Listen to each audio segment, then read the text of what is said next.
নমস্কার বন্ধুরা, তোমরা সবাই কেমন আছো? আশা করি ভালো আছো। তো আজকে একটা আনবক্সিংয়ের ভিডিও শেয়ার করছি। তো অর্ডার করা হয়েছিল দার্জিলিং স্মোকি টি। তো সেটাই এসেছে, তা সেটাই তোমাদের সাথে শেয়ার করছি। যেহেতু থাকি তামিলনাড়ুতে, তো এখানে গুটি চা পাওয়া যায়, কিন্তু লাল চা বানানোর জন্য সেরকম আমাদের ওদিকের মতো অত পাতা চাটা পাওয়া যায় না।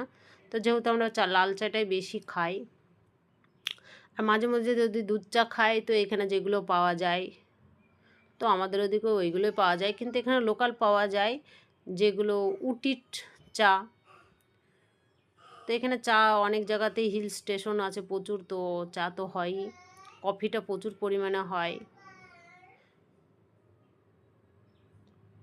তো দেখো চাটা খেতেও কিন্তু অনেকটাই ভালো, টেস্টও আছে।